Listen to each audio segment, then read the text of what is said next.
All right, well, everyone, welcome. I had the opportunity to meet several of you yesterday, but for those of you with whom I've not spoken yet, my name is Sarah Bidgood, and I'm a senior research associate at the James Martin Center for Nonproliferation Studies. And it is my great honor to have been asked to moderate this final panel of the Critical Issues Forum for 2018. It sounds to me, and from having looked at your agenda and heard from Masako about her preparations, that you've had a really exciting day and a day that's been full of information about opportunities for you and opportunities for nonproliferation and disarmament more broadly, both here in the United States and abroad. As I'm sure you know from your own individual work and from what you've heard in the past couple of days, the nonproliferation and disarmament regimes are facing serious challenges, but I think there is also ample opportunity for ways to push this agenda forward. And I know that that's been the focus of your work here in examining the Treaty on the Prohibition of Nuclear Weapons. I just want to highlight that these are not, from my standpoint, the only opportunities that we have to push this agenda forward. And in fact, when I look out in the audience and I see so many smart, creative young people who are interested in this topic, as a researcher, I feel like the future is really in your hands, and like you are going to be the people who can really bring this agenda forward. So not only do you have your creativity and your ability to think outside the box and technology, you also have the relationships that you're building here in this forum. And I think that that's going to be really important to you as you move forward and start to think about ways that you can have an impact on this issue area.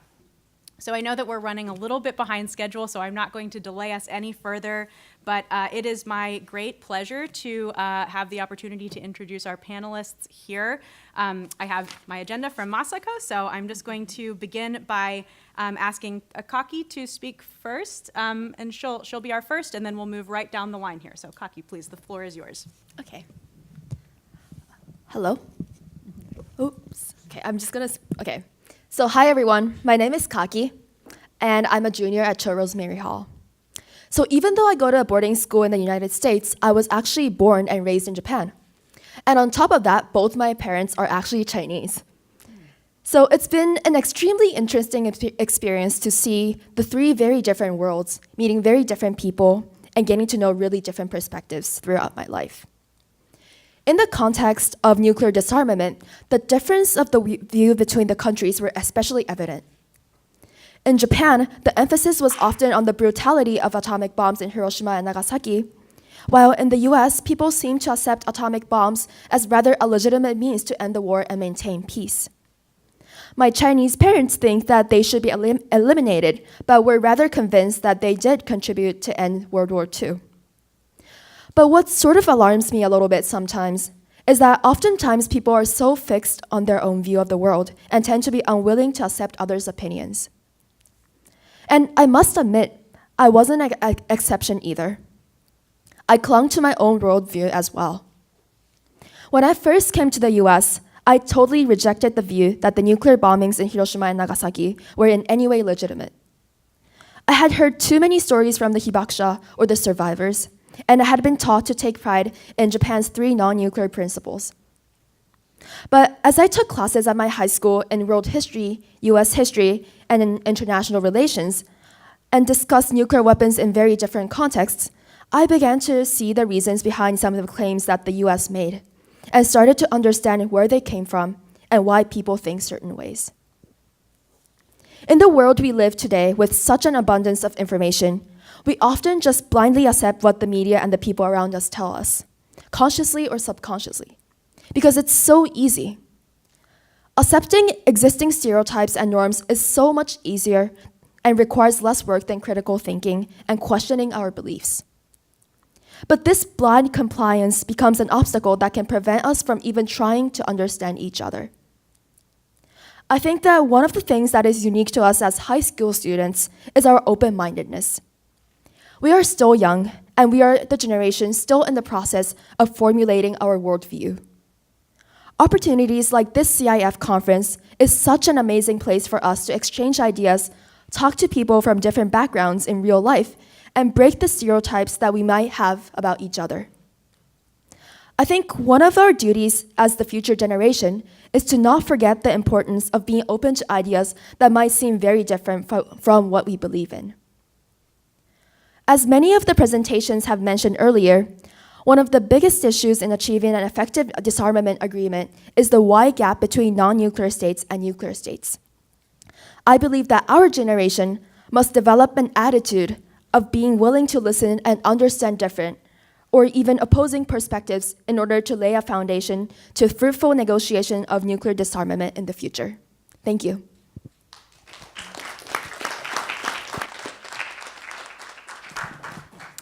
Kaki, thank you so much for those remarks, and I think your emphasis on the importance of critical thinking and also building empathy as a path forwards is something that I'm hoping we can return to in our question and answer session. So thank you very much.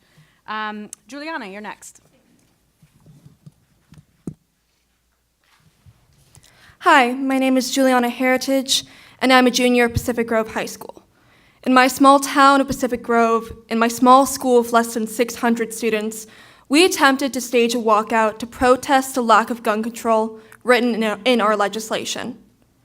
Last Saturday in Monterey, a March for Our Lives event was staged downtown. Thousands of protesters, students, parents, grandparents, were marching in order to protect our children. This was a nationwide protest. And it actually is going to cause legislative change. Because of this uproar, senators are fighting for a comprehensive screening system and the banning of semi-automatic weapons. So you might be asking yourselves, why is this important? It is important because these protests were student-led. Thousands of letters penned by students have been sent to our representatives, and thousands of walkouts and marches have been staged in peaceful protest. The success of that protest can be replicated and applied to nuclear nonproliferation and disarmament. When teenagers are made aware of moral and societal issues, they are willing to try and make a change. Students are capable of creating a world free of nuclear weapons, but they can only make that change if they are aware that the issue exists in the first place. I have a friend, and let's call her Jane. She's an amazing friend and has been incredibly supportive of all my endeavors, except for Critical Issues Forum. Whenever I try to talk to her about our goals, it turns into a heated political discussion. I asked her why she does not support nuclear disarmament and nonproliferation, why she does not support the nuclear weapon ban treaty. Her responses varied from, getting rid of nukes is impossible, to, we need to build up our nukes, to, there was no other option to end World War II. I was shocked and upset. I asked her what her sources were, and she became shifty, saying that it was her family. All this information came through snippets of unchecked conversation that probably resulted out of a Facebook post. This was the beginning of the year. Over time, we have had several conversations about the club, and recently I asked her again, why do you not support nuclear disarmament? Her response was, I honestly don't know.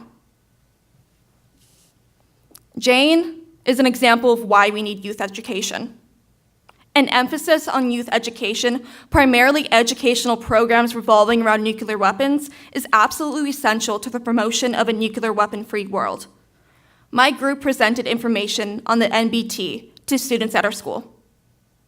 The reactions we received were almost always positive, with the majority of people we talked to in support of the ban treaty.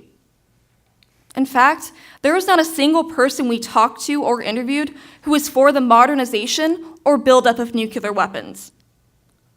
So if students at my school are so willing to support the banning of nuclear weapons, why are there only 4 members in my school's Critical Issues Forum Club? After talking to several students, a general consensus was reached.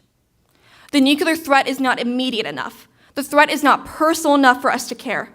A school shooting threat directly challenges our safety, but the threat of a nuclear bomb is too abstract for us to care about. There are more important things for us to care about. These statements confirmed a sinking suspicion I had felt for a very long time. We are too casual about the threat of nuclear weapons and the possibility of mass destruction. This is no fault of the students. We grew up in a society that muffles America's involvement in nuclear atrocities. We need to change the narrative. The current administration is unwilling and unable to take the initiative, so we must. It is now our responsibility to educate, to inform these students that the threat of a nuclear weapon is just as personal and just as real as the threat of gun violence. We can raise a generation of activists, of globally conscientious individuals ready to support proactive change, and it starts with us. Thank you.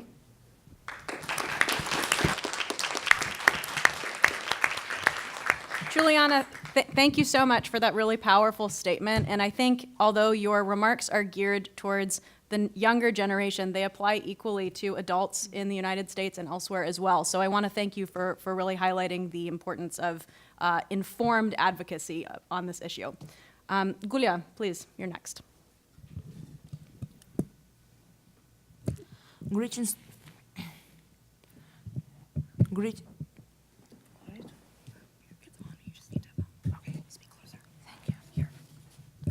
Greetings to the participants of this conference. My name is Guliana. I am from Zelenogorsk, Russia.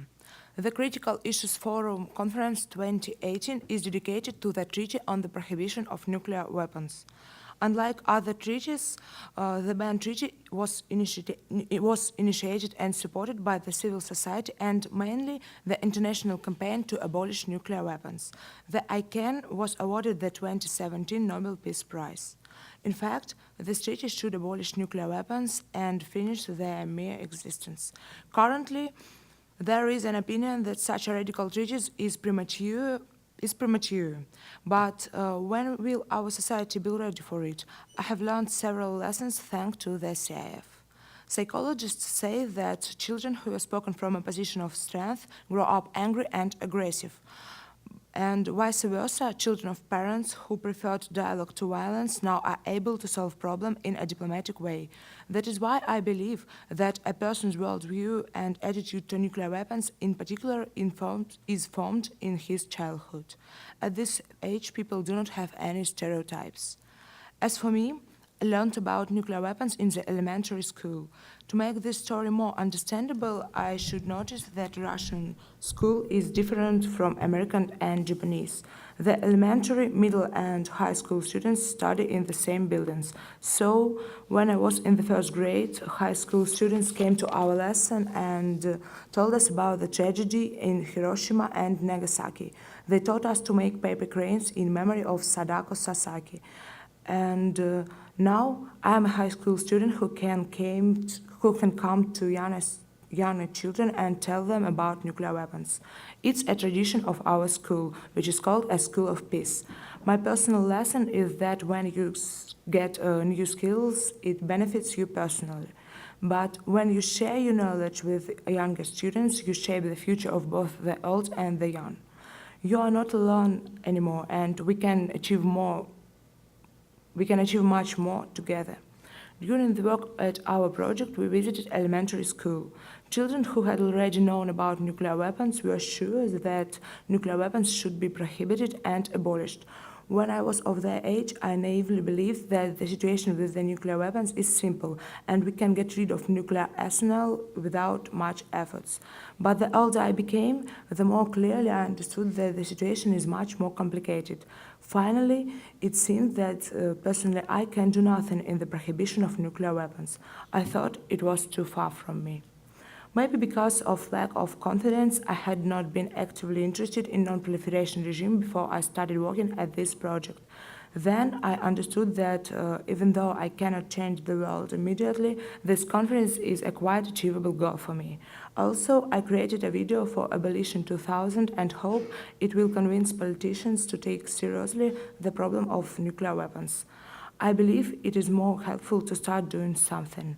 Maybe it may seem that there are more important urgent issues, but if we do not manage the problem with nuclear weapons, probably there will be no necessity to solve other problems, as our planet would be destroyed. The treaty on the prohibition of nuclear weapons is supported by the civil society. In the future, my generation will be a part of it. The conference shows me that students from all over the world are interested in the destiny of our planet. When I see the participants of this conference, I understand that our generation has a chance to make our world better. Thank you for your attention.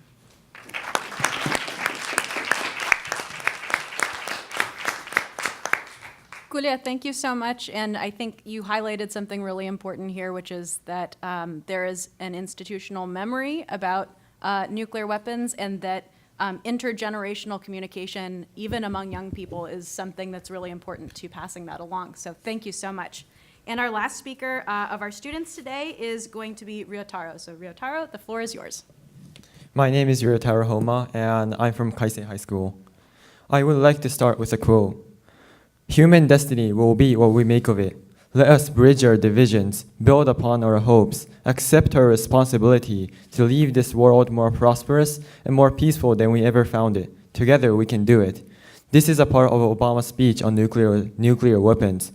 Many countries who own nuclear weapons justify the right to own them just in case there is an attack. In other words, they act as deterrents. Some countries have nuclear weapons while some are deprived of using them. I, as a citizen of a country that was devastated by an atomic bomb twice, believe that it is absolutely necessary to raise awareness of the detrimental effects of nuclear weapons to the youth. I strongly believe that youth education plays a major role when telling the dangers of nuclear weapons. Experts say that people are more likely to be influenced by other people as a child. I first realized the lethal effect of nuclear weapons when I saw the display of the items owned by Hibakusha in the United Nations. I've seen numerous photos of the items related to nuclear weapons, but it was nothing compared to the experience I had seeing the actual belongings of the Hibakusha. Also, I remember what I was told by my grandmother about the horrible consequences of the bombing that her family experienced, and I was deeply affected by it. These experiences led me to believe that we should stand up to assert that nuclear weapons should be eradicated. In order to educate children around the world, at first we have to take small steps at a time, and I believe that the presentations that we are doing here is a perfect example of addressing nuclear disarmament. But by gaining experience here, I believe that we can do more. In my country, for instance, I believe that it should be better if it will be made mandatory in public high schools to arrange a school trip to visit Nagasaki or Hiroshima to make them realize the devastating environmental and health effects of nuclear bombs. I have numerous relatives and friends who have been to Hiroshima to see the aftermath of the bombing. They said it is a feeling of emptiness that only the ones who actually went there can experience. I recently heard from my relatives that I might not have been alive had it not been for the location change of the place the nuclear bombs were detonated. These days, public schools seem to neglect the importance or significance of letting students witness the relics of the nuclear bombing in Hiroshima and Nagasaki. By visiting those places and watching numerous exhibits, I'm sure that a handful of students will start to think strongly that nuclear weapons are unethical, making students be more passionate about nuclear disarmament. To wrap up, youth education and personal experiences based on these topics play a huge role in nuclear disarmament. The main problem leading to nuclear development is because of their sake of their own country's security. This is because they believe that they're in the center of the world and only care about how their country will get affected, not others. From this point and beyond, people need to remove themselves from the center and look at the world from a bird's eye view and get rid of their biased judgment. By doing that, you can make more rational decisions that will provide benefits to the entire world. In other words, people should put themselves in other people's shoes. By educating students during their youth from an unbiased view, I want them to get out of their notion where they are in the center of their thoughts and think to themselves, Would I do the same thing, even if I were in a different country? I believe that the purpose of youth education is to foster these thoughts. By achieving these things, we can accomplish the ultimate goals of former President Obama, which is to build a more peaceful world. Let's join the big movement towards disarmament and save tens of billions of dollars and spend that money on something practical. Yes, together we can do it. Thank you.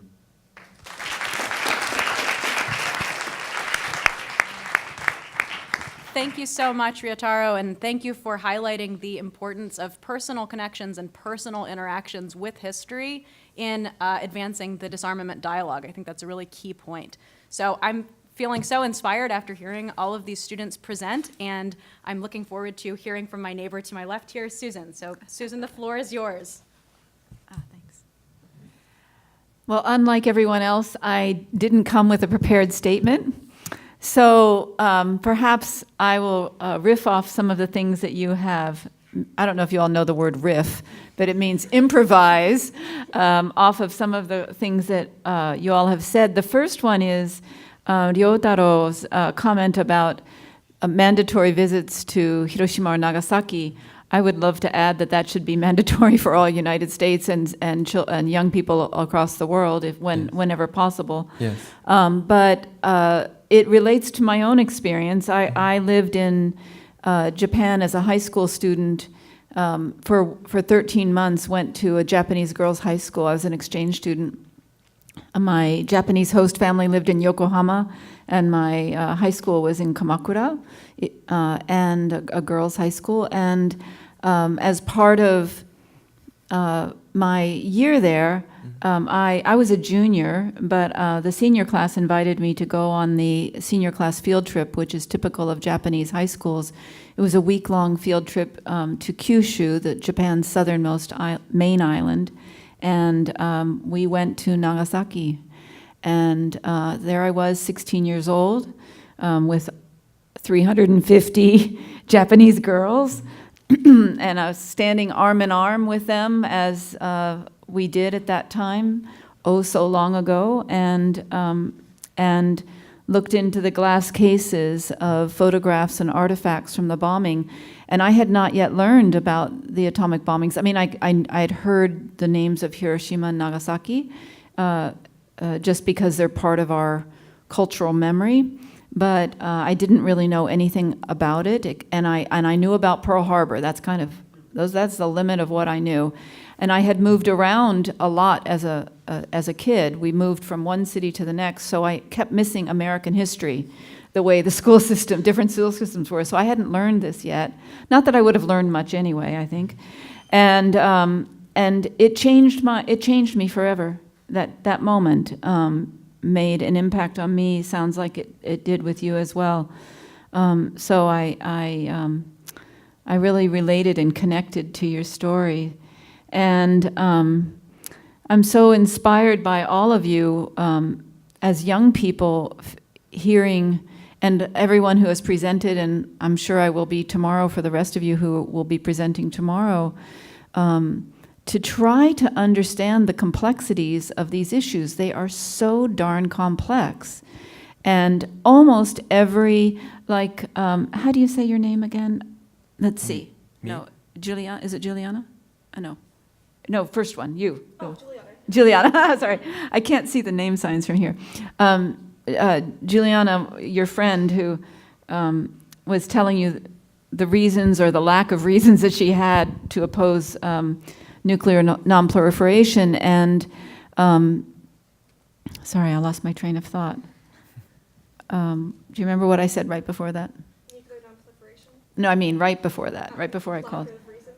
Oh yeah, I think that we, one of you said, we latch on to certain reasons and certain historical truths, and certainly in the United States, the historical truth about the truths, plural, about the atomic bombings is far from accurate, and is a very, but it's embedded in our memory and in our justification. It's embedded in our hatred of the Japanese people, not mine, but our nations during the war. It's embedded in, most likely, not wanting to look at what really happened. It's embedded in many complex reasons that we have this, and a concerted effort by our nation's leaders after the war to create an official narrative that justified both atomic bombings. That justification had truth in it, and it had a lot of omission and a lot of non-truth, a lot of mistruths. So, you know, writing my book, and I'll tell you more about it tomorrow, but it took 12 years not only to understand the stories of the hibakusha, but also to try to untangle the truths that have been perpetuated, the narratives that have been perpetuated over the last 72 years. Thank you, Susan. You know, I think interrogating these narratives is something that is especially important for young people who are starting to form their own views about these particular issues. And so that really resonated with me that you're talking about that. And I think, you know, especially in an era where fake news is pervasive, particularly here in the United States, having the equipment and the knowledge and the critical thinking skills to make up your own mind about the facts that you're gathering for yourself is a skill that I think could serve everybody, regardless of age, very, very well. Yes. So thank you for highlighting that. So at this point, I'd like to ask if any of our speakers, any of our presenters would like to make any comments at this time. Otherwise, I'd be happy to take some questions from the audience. But I think, Ryotaro, I'll start with you. And if you'd like to reflect on anything, you're more than welcome to. Otherwise, we'll go on down the line.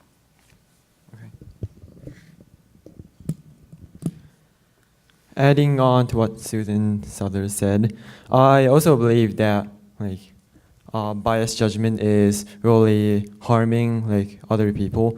I've actually studied in both Japanese schools and American school, and the Japanese school in America, and they both they all have different ways of teaching, and I'm pretty sure that all schools have a certain way of teaching, and I believe that I think I said this before, but learning the sides of each perspective is really important, and it is up to you to really decide what you want to do in the future. So it's really important to listen to other people's perspectives. Yes.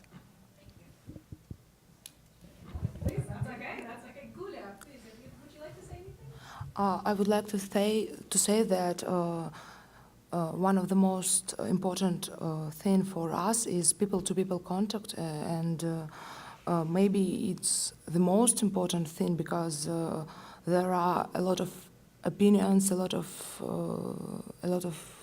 factors that can influence our world, and communication of people is important. I agree with that. Yeah, thank you so much for highlighting that point. Juliana, the floor is yours if you'd like to add something. Thank you. You mentioned fake news, and I felt like that really resonated because I personally have witnessed and been a part of, the social media age where the majority of news that a teenager gets is probably going to be off of BuzzFeed News on Instagram or Wired or something like that. And not that those are necessarily bad sources, but they are impervious to, issues and maybe faults in it and not entirely accurate all the time. And I was lucky enough to have Miss Gordon as my sophomore English teacher, and we had to read Barefoot Gen, the first and second novels. And Barefoot Gen. And I know that really opened my eyes to a non-American interpretation of World War II. And I feel like it's really important to have mandated nuclear and like a focus on World War II of nuclear education in secondary education. So, yeah. You're making me wish we'd all had a Miss Gordon to take us through this history. So thank you, Juliana. And we'll end where we started with Kaki, if you'd like to add something. Yeah. So, thank you, Mrs. Southard. That was a really thought-provoking remark. I enjoyed it. Some of the things that you mentioned, I really felt it myself. Like Ryotaro said, being in both Japanese and American schools. I actually have a specific example that happened to me recently.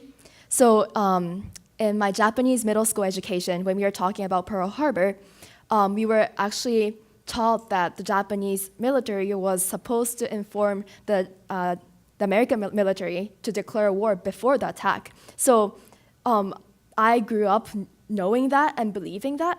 And then when I shared that in my history class, my US history class, which was just talking about World War II, even my history teacher, didn't even know that. So I just really felt this gap between the understanding of history and these facts between these countries. And I feel like this is such a big gap that our generation have to bridge, especially with the development of technology and abundance of information. So thank you very much. Thank you. Yeah. And Susan, would you like to reflect on some of what we've heard? The final word is yours. I have two things one is, do you go by Kaki? Kaki. So in my studies, in my research that went on for so many years in writing my book, one thing that stood out toward the end, some of you may know about the 1995 Smithsonian Museum debacle. It's a big national museum, a series of museums in Washington, D.C., and there was a plan to have an exhibit commemorating the end of World War II, including stories and photographs from the two missions and the crews that delivered the two bombs, the plane that delivered the Hiroshima bomb, and photographs, artifacts, and small stories from Nagasaki and Hiroshima. And the U.S. military found out about this in advance and rose up in arms and convinced Congress who controlled the museum, because it's a national museum, to close the exhibit before it even opened. Well, I wrote about that and the complexities of that in my book. Not too much, because it's not about Nagasaki and Hiroshima, but it's the suppression of that story. They closed it because they didn't want it to seem like an apology. They didn't want to acknowledge the people who had suffered. And I then heard that in Nagasaki there was an effort to, I'm trying to remember exactly, to suppress the suffering of Pearl Harbor. I think that was it. I'm afraid I have to double check my book. It's been a long time now. But there was a similar effort. And then just in the last few years, I went to Tokyo and visited, is it Yasukuni Jinja? The Yasukuni Shrine, which is a military museum that completely tells false stories about the Pacific War and about the bombings. So I think it's something that all of us need to investigate in our own countries, and I'm sure there are conflicting truths in Russia as well. And the only other thing I want to say is that something, I think it was your Edgar and Yesley's presentation where you got to the heart of it, which is fear. And I think that beneath, there's so much that lies, Kaki and others have talked about listening to others' opinions, and I think that the hard part about that is people think they know what they know, and they believe it, and they can be very bullying about that position. And it's easy for, I think, us who believe so strongly in whatever we believe to do that as well. And I think that there are techniques and ways to ask questions of somebody who's believes something completely different than we do, that helps them tell the story of it without getting into the position of it. Do you know what I mean by that? So that's something that I think we, as all of us move forward in our lives, we can consider. Thank you. Oh, Susan, thank you so much. I think, I guess the performative nature of kind of public history and public diplomacy and the way that we tell our stories is so important to the narrative that we come away with and shapes our views in such profound ways that I'm really, really glad you brought that up. I think that's a really important part of this tapestry. So at this time, we've been admonished to finish right around 5:40 or 5:45. So we do have several minutes for questions, and I would be delighted to call on you if you want to line up behind these microphones. If you have questions for Susan or for our student speakers, please just give me the sign. Okay, good, great, perfect, excellent. So yeah, let's begin over here. If you can, I don't know everyone, so if you want to say your name, that would be I'm great. Arjun Katechia. I go to Choate Rosemary Hall. Great. I'm partners with Kaki.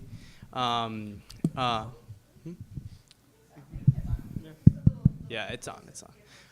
Thank you, Miss Susan Southard, for your brilliant work, and I really appreciate that you were able to do what nobody else has done in accounting the stories of Nagasaki in a beautiful book, and I can't wait to read it myself. But how do you think that nuclear disarmament should be approached with nuclear weapon states? Do you have any ideas, or do you support more grassroots type movement as your book could inspire? Well, it's only since I finished the book that I've become involved, because that was all telling those stories, that I have actually started to learn and study and figure out what I think and about the nuclear nonproliferation and abolition movement. So I'm still kind of new. Mm-hmm. But I think my sense, I'm not a policy person, and I'm not a politician, so I can only speak to what I think I can do, is keep telling the stories. That's each of us has a different role, I think, in what our skills are, how we can best offer ourselves to this work or to any work that we decide to do. And for me, it was as a writer, and now I speak across the country and sometimes across the world about these stories which people have not heard. They haven't heard these stories. All of you are far more educated than almost anyone I've ever met. So it's about learning and listening to their stories, and that's how I see it, but I think there are other powerful ways. It's just not my way. I appreciate that. Thank you. Thank you. In the interest of equity, let's go to this side. Thank you. You're going to race over. Okay. I had one question, which, at least for me personally, is like a really essential question for doing this, which is the probability of what if we can't push through this? Like, what is your opinion on if we can't? It's something that I've asked myself when I started the club and when I went through it, of what if, despite our greatest efforts, what if it's not a possibility? And just what are your thoughts on that as a part of future that is uncertain but equally probable? Are you looking at me? Everyone. Okay. Yeah. So I think that what you're really getting at is the idea of idealism among our generations. I think that idealism is not a bad thing. I think that it's actually something special to us because it's the optimism and the hope we have for the future generation. A lot of the adults I talk to, including my parents and relatives, are pretty pessimistic. They claim themselves to be really realistic and saying that, oh, disarmament is impossible. Like, how do you even achieve that? Like, you're just a high school student. And like Russia and the US is like really selfish. Like, how do you do that? And I think that that's pessimism and cynicism that they developed over the years, which I don't blame, because when you look at the world, the reality is so brutal, cruel. But then I think that we shouldn't forget the idealism that we have, because pessimism doesn't get you anywhere. Like, when you don't believe in something, you can't do anything. And they might criticize us for our naivete and that we don't know the world, but I think that idealism combined with proper education and knowledge, that can be a strong force to drive us to achieve great things in the future. Thank you, Kaki. In the interest of time, guys, I'm going to kind of move us along here, and I think what I may do is have the three of you ask your questions sequentially, and then we'll give our panelists an opportunity to go through. So please. So this I'm going to tell a story. So this happened pretty recently. Don't worry, it's not a long story. So I went to New York, and part of that trip was visiting the 9/11 memorial, and that changed me. Just going through, seeing all the artifacts and little things, and I remember very fondly that there is a room that has different phones. If you pick it up, there's a screen in front of you, and you can hear the last calls of all the victims. And I might get emotional here. So one of the calls I heard, and these words haunted me forever, was at the very end, before the call ended, she said, "I love you." I just want to know, for the people who have been to Hiroshima and Nagasaki, did you have a moment like that, where, like, you know, you saw something or you heard something and you just lost it? That's a great question. So my name's Stacy. I want to say thanks to everybody here. I am completely impressed by what I've heard so far. I also want to say I'm not entirely convinced or persuaded, and I'd like to propose two challenges to all of the students here. One is that there's an important perspective that I haven't heard in this discussion, which is the North Korean one.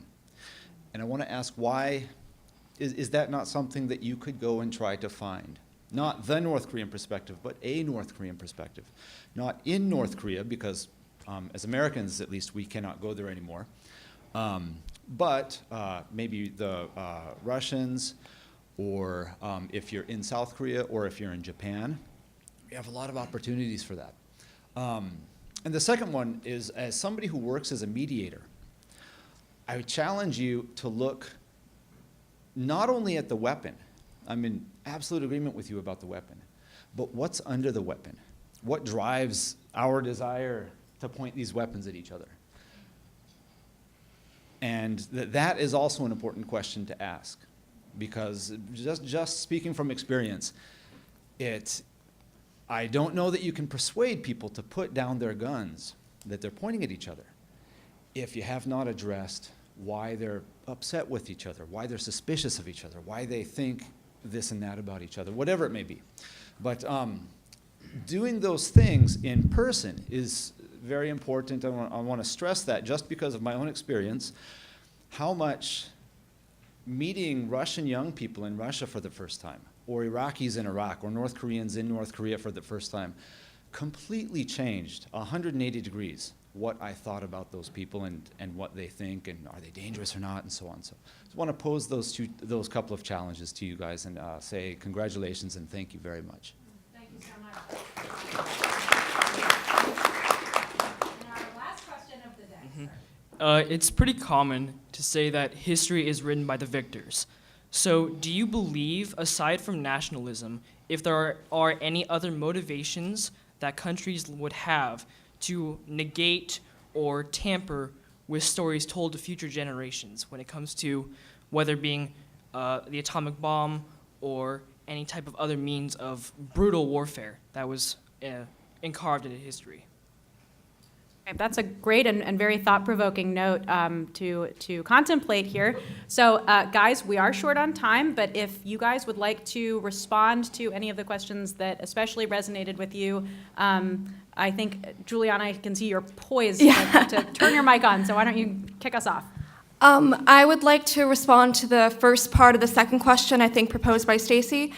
If you look at the DBRK, and you look at their motivation for trying to create a nuclear arsenal, it isn't out of pride.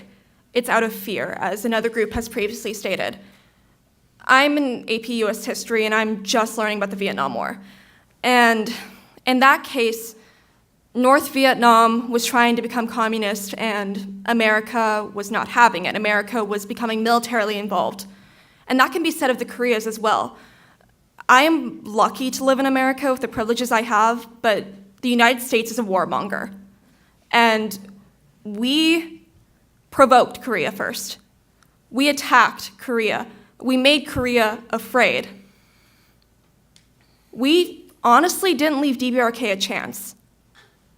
And so to have to try and negotiate with a country such as the US, a country that's not always willing and ready to listen, what other choice do they think they have? If we use nuclear weapons as a deterrence method, why shouldn't North Korea be able to use nuclear weapons as a deterrence method? They don't have anyone to protect them. And it's not right. It isn't right for North Korea to be building up a nuclear arsenal, and it isn't right for North Korea to be threatening the United States.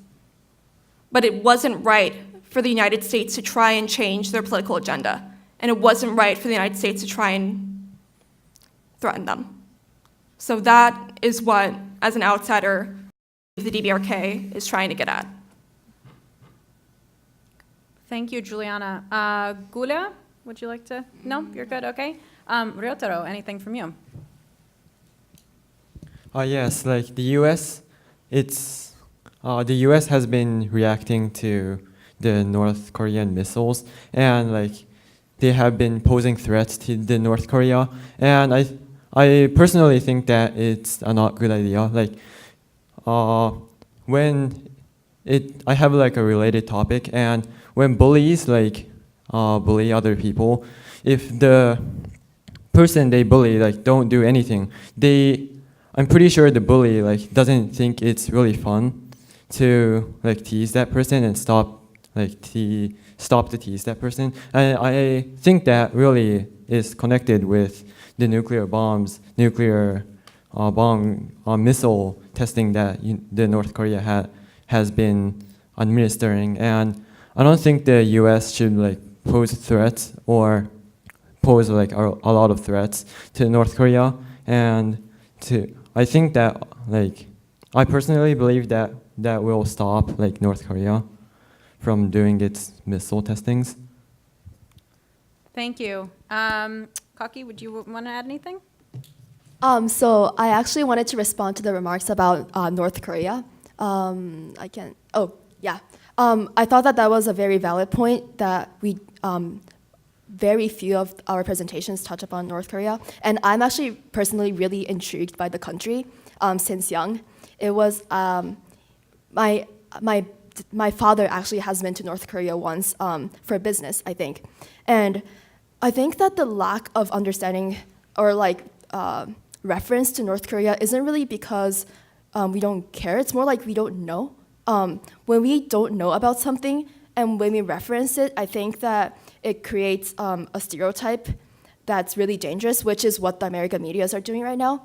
And I think that even though, so I personally really actually want to go to North Korea once and meet the people, see what it's like, and take more of a constructivist approach to understanding what it really is. But now the reality is the lack of means to understand that. Like you mentioned students from Russia and Japan and how it's really close to North Korea, but the reality is that we don't have any access to that country. And all the information that we have are from the government, and we don't, obviously it can be in some ways biased because the sentiment in the world is obviously against North Korea. And so I think that the reality right now is that we don't really have any means to know and understand North Korea, which I think that is really sad. And I totally agree with Juliana that we always think that they're the bad ones, but US is the one who initially invaded North Korea, and we have to recognize that and kind of imagine what their point of view is, even though we don't know. Mm-hmm. Kaki, thank you. Susan, yep, final word. I have 3 short things to say. One is to the first question. I will tell you about that tomorrow during my presentation, a memory about what stands out for me. And there are many of them, but I'll tell you one.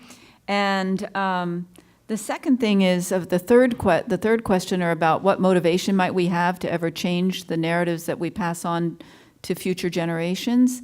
And while it's easy to be pessimistic about this, I am not. Kaki. No, I mean it. I really feel this for you.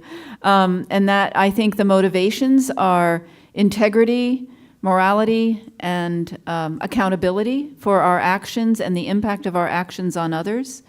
That can change the stories how we see our history and our present day and how we pass that on to others. And then the last thing is has to do with the impossibility of, what if we can't get this done? And I'm sure that that's how women, and I only can speak about our history, but how women felt about women's rights, the women's right to vote, to have autonomy and voice in this society. It surely must have been the way African Americans felt about slavery and about the ability to be considered a full human being with rights, And I recently listened to an interview with a great American civil rights activist who stood by Martin Luther King in many of the movements. His name is John Lewis. He's a member of our Congress. And he said, and this is maybe a good final place to end, that it takes vision, it takes education. The people who really were the leaders of the civil rights movement educated themselves for years before they took action. And the third is action. And lastly, there's a book I'm reading right now that the title is beautiful, applying to what if we can't do it. And that is, and it comes from a poem, but I don't know the author. I have to go look it up. It's called The Impossible Takes a Little While. Well, that's an extremely thought-provoking and inspiring note to end on. I have to say this was one of the most nuanced and thoughtful panels I've ever been on, so thank you very, very much to all of you for your analysis and your careful thinking about this really important issue. Please join me in thanking our panelists.